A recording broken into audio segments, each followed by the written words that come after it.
Mark, Hey there. what's going on? Nothing much. Just got done cleansing my palate with some absolute Wonder Woman. Yes, after soiling your palate with Absolute Martian Manhunter. You're totally soiling it with Martian Manhunter. It's like- you know what the thing is about Martian Manhunter? You know what it is? No, I don't. Martian Manhunter is kind of like, it's like, you ever think that you're like a beetle that fell in love with a beer bottle? So yeah, I was fine for millions and millions of years till I started banging a beer bottle lid. Yeah, but it's kind of this. It's actually a pretty apt, you know, because it's like I'm trying. I'm the beetle. I'm trying really, really hard All this to like energy. to light this beer bottle, and it's just not working for me. It ain't doing it. so I get it. I get it. We're going to talk about that. We'll do that right after this.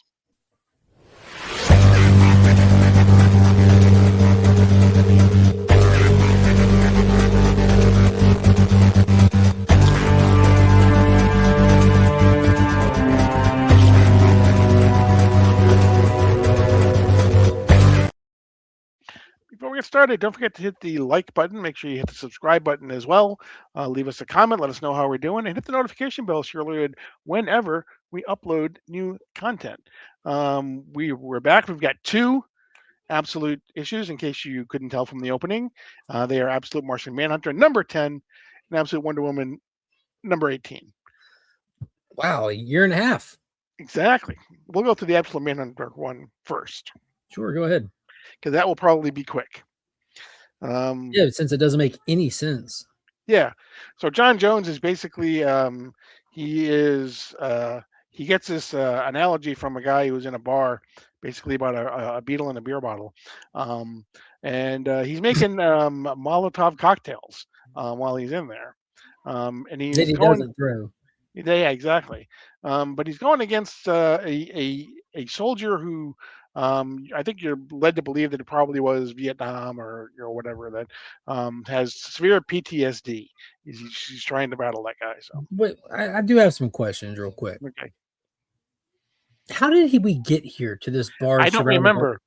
So now I do remember because when Okay. we did issue number 9, we Yeah. went through it talking about how it was weird, and then the very last panel on the last page was this bar with Okay. these people coming toward it, and I even asked like, "What is this? Right. What is this random Right. bar? What is happening here? Like, why are we cutting to this scene?" Well, it turns out we cut to this scene, and John's just here with another person that we're supposed to know or don't know, and he's armored up and loading stuff, and they never explain how he got here, why he's here, the purpose of him being here. It's absolutely random. It makes no sense. Yes, that's true. It makes no sense. So you got the same. You came with the same feedback. From Yeah, that. exactly.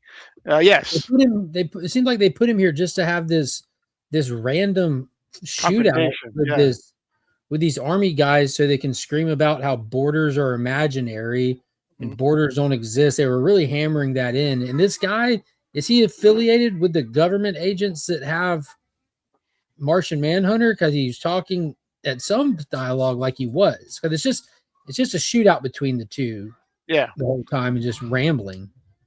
Yeah, and then we go and we find we go back to the people that are holding the Martian Manhunter, who are basically talking about how it's taking basically the entire U.S. prison system to hold him down, which is amazing. And that means what? I guess you know what I don't know. I mean, you can only fit so many people in a single jail cell. But I'm saying, like, what are they doing to the entire prison system? What are they doing to them, and what is it doing to Manhunter? Because it's just a random bubble that says that with no context, no explanation, no visual representation of what's happening. They mentioned a machine at some point they're using to hold him down, and the Absorbicon. So what are they like? I'm just going to spitball here. There's nothing in the book. Are they absorbing psychic energy from inmates to psychically hold him down? Maybe. That sounds like that would be logical, which means but they don't say that. They probably not.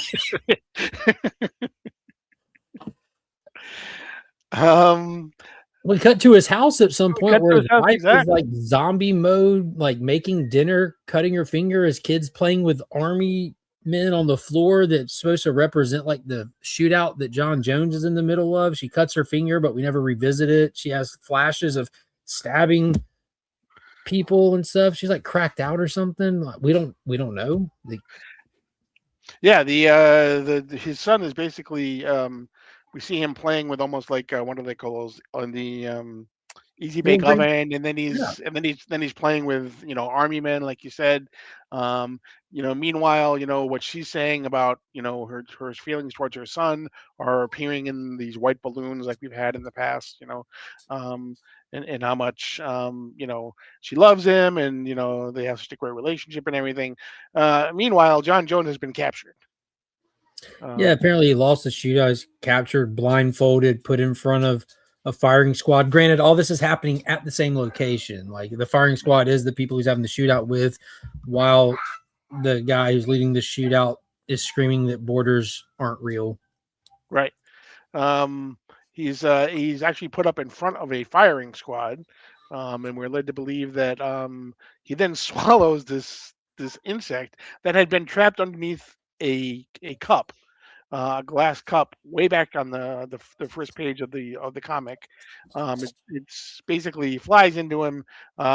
I So think we're. is this supposed to be one of the flies that came out of Martian Manhunter in the last issue when they were dissecting him? I think you may be right there because it's very soon after that suddenly he then suddenly knows how to get back to Martian Manhunter. Well, keep in mind Uh, they also shoot him with like a million right. bullets, and he's like, "Ha ha!" Right, exactly. Yeah, Like yeah, instant, like yes. not what? Like they light him up, Mhm. and his Yeah, immediate response is like, "It never happened." right, exactly. He gets into a car where the Despero is, um, and while he's in there, he then suddenly starts to realize that he now suddenly has knowledge as to where John Jones is, and he kind of is, directed. Something is directing him to get back to John Jones, and he gets there. He manages to free John Jones. He gets there by driving through where? Don't know. Don't know because he's not driving on the road, people. He's Uh, driving through Guys into like time and a black spaces of hole or something. illusion, and it's weird. Yeah. Then he just teleports there. He doesn't even drive there. He's Mhm. driving there, and they're explaining how I can now drive freely, and I'm not restricted by roads, and I know where I'll go. And then next panel, he's like, "I'm going to teleport," and he just teleports into the room with him. Just Yeah. what? Wait, what? Yeah. Yeah, I'm really hoping that like at the very last panel of the last issue, he just gets hit in the head with a golf ball and he realizes that it was all a dream. Yeah, he just wakes up, right? Yeah, exactly. So, Yeah, he um, teleports into the government facility, mhm, which is like their Guantanamo Bay. They right. call it something Bay, like, oh, you'll never get out of here. Light doesn't get out of here, or Mhm. ideas and information don't get out of here. And they shoot at him, and he goes Yep. and He's starts punching like right. what? He's reunited with John Jones. They have a nice moment. They hug each other. Um, and then as we take this flashback to his wife and his son, and they're talking, and um, on one small panel on the last page, we see someone apparently stabs him in the back. Um, John Jones, that is. Um, so more to Yo, come all with I, that. all I know is like we've been critical of this book since like issue 2. Hmm. Like and just kind of built all the people that are defending this book, or not even defending it, but all the people that are enjoying this book. Explain yourself. Please comment below. Right, Please, right. please. I dare you to try to make sense of this issue. Hmm. It'd be really, it'd be entertaining for me. It'd be helpful to me. Hmm. Exactly. Before we get to the last two issues, which, by the way, are going to be a little bit late. And they've announced that the issue number 12 is going to be an oversized issue. Hey, Finn.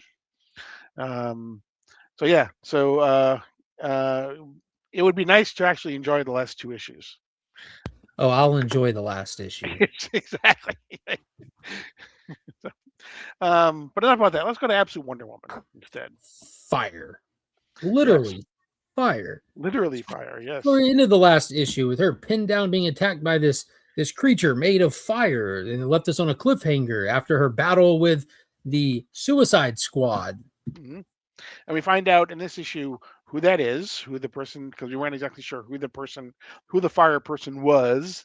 But we find out here exactly who they are, and we find out some things that about Zatanna that weren't readily apparent when we first saw her. So Yeah, so Wonder Woman's got hit with the whatever this magical fire creature is. She's burning. She can't stay there. She has to take off and try to get back home. She's burning so bad and in so much pain she can't even fly. She falls to the ground, and Pegasus has to come swoop her up out of the water and get her back to her home base of operations.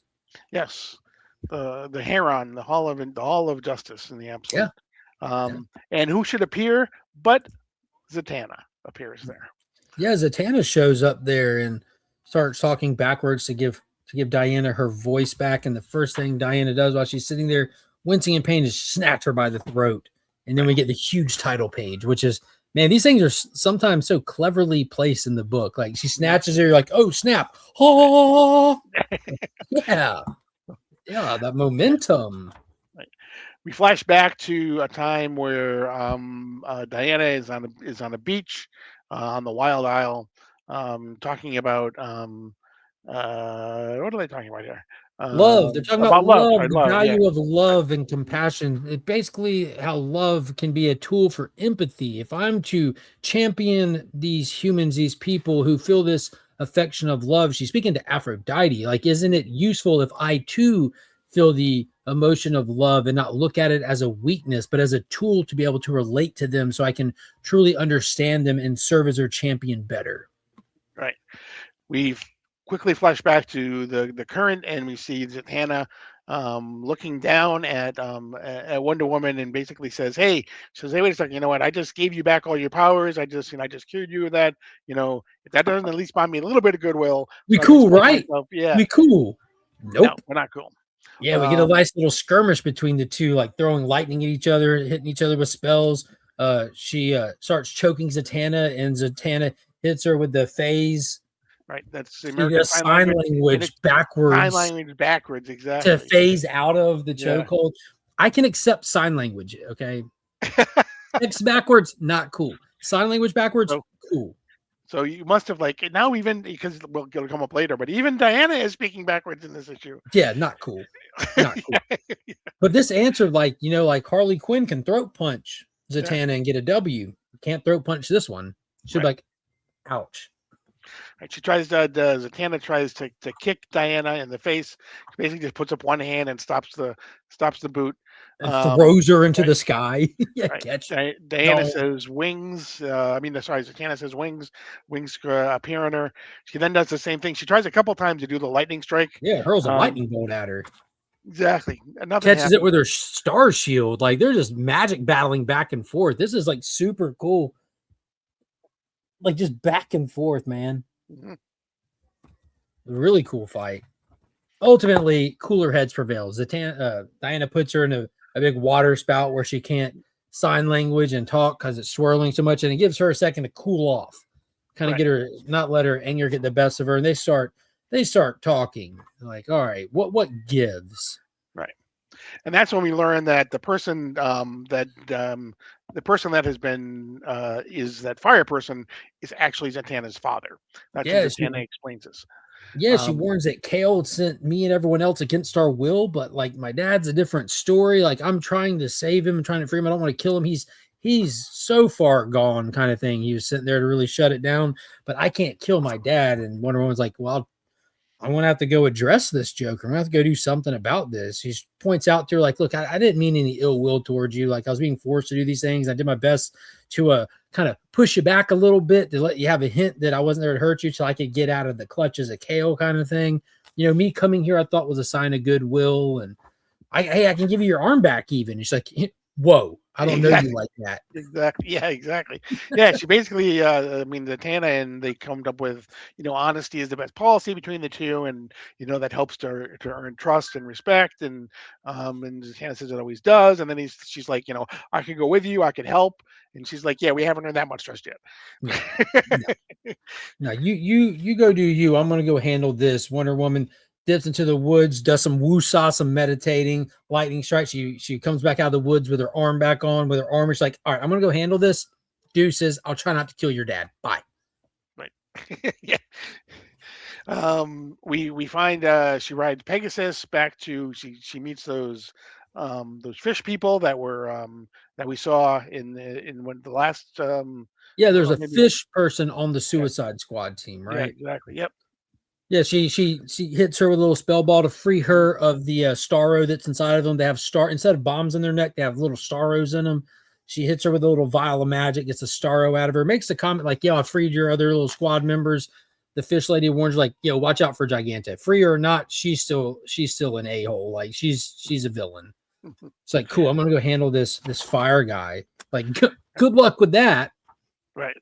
And so then we see in the last 2 pages we see Diana finally squaring off against Zatara.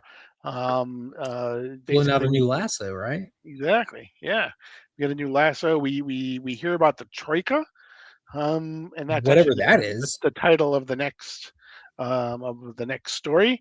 So I'll find out more about that in the next story. But So that's the basically, lasso, right? Is that the name of the lasso? I got the well, Troika means three, right? I think I don't know. I I speak think I speak English. I think it does. I'm not positive, but I want to say troika means like a three type of a You thing. now face Diana of the Wild Isle and the Troika, Troika. Troika. Yeah. So I'm assuming that must be the nickname for this lasso. So she has three lassos, Right. right? And we've seen like how one can like morph things, and this one's like different. Like it's a lasso, but it's kind of got like three tips to it. Maybe that's why she calls it that, right? A troika is a Russian term for a group of three. Well, yeah, because look at the end of the lasso. It's got three tips to it. Right. So yeah, I guess There you yeah. And go. then up here, when you see her walking with it, so that's got to be this new lasso we haven't seen yet. Mhm. So they're going to show us what it can do because it's glowing this cool fuzzy green. Her eyes are glowing to match it. We know that the one lasso transmorphificates things, and what's that one called? Sacrifice or something? Yeah. Transmorphificate. Wow, that was. Whew. They use the word a bunch. I'm just trying to repeat it properly. Of course, it doesn't come out right. Let's see you spell No way. it. I need to have a flashcard. Just hold it up when I Yeah. need to use Exactly. that word. But yeah, Kelly Thompson is still hitting on all cylinders. And Hayden Um, Sherman's art, like man, like adjustment phase because it's not like traditional. It is yeah. traditional, but like it's traditionally formatted, but Mhm. it's just his style. It fits the book so well, like so well. Yeah, it's. I mean, with him, it almost seems like less is more. He doesn't put a lot of detail into his panels or whatever, but the stuff that's there really kind of stands out. And it matches the story so well. Right. I like how Absolutely. Zatanna's got like the half blue jean jacket with the big Z on the back. Exactly. Um, but yeah, next week we have Absolute Superman number 18. That'll be coming up on a year and a half for that title as well. But don't forget, as always, don't forget to like, don't forget to subscribe, don't forget to hit the notification bell, leave us a comment, let us know how we're doing, and let us know and explain to us what's going on in Martian Manhunter when you We can. need to know. Yeah, exactly. But that's going to be it for this edition of DC Comics Deep Dive. I am Paul. He is Mark, But we are Legion. and you're now leaving Sector 2815.